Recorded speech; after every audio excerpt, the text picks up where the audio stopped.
सुंदरपुर नामक एक छोटे से गांव में रामदीन नाम का एक किसान रहता था। रामदीन अपनी मेहनत और सादगी के लिए पूरे इलाके में मशहूर था।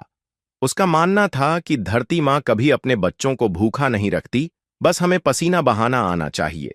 एक साल गांव में बारिश बहुत कम हुई। सूखे के कारण खेतों में दरारें पड्डी डीएच गईं। गांव के कई किसान हताश होकर शहर की ओर मजदूरी करने चले गए, लेकिन रामदीन ने अपना धैर्य नहीं खोया।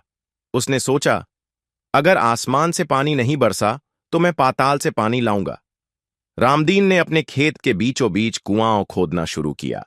गांव वाले उसे देखकर हंसते और कहते, अरे रामदीन, यह बंजर जमीन है, यहां पानी नहीं मिलेगा, क्यों अपनी जान खपा रहे हो?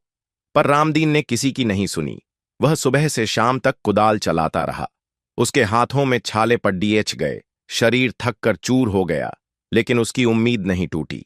हफ्तों की कड़ी मेहनत के बाद एक दिन उसकी कुदाल गीली मिट्टी से टकराई। रामदीन की आंखों में चमक आ गई। उसने और जोर लगाया और अंततः मीठा शीतल जल फूट पड़ा। रामदीन की खुशी का ठिकाना न रहा। उसने उस पानी से अपने खेतों की सिंचाई की। जब बाकी गांव सूखा और वीरान पद्धा था, रामदीन का खेत हरी भरी फसलों से लहलहा रहा था। उसकी फसल देखकर गांव वालों को अपनी गलती का एहसास हुआ। उन्होंने समझा कि मुसीबत के समय हार मान लेने से नहीं, बल्कि कठिन परिश्रम और दृढ़ निश्चय से ही सफलता मिलती है। रामदीन ने न केवल अपने परिवार का पेट भरा, बल्कि गांव के अन्य लोगों की भी मदद की।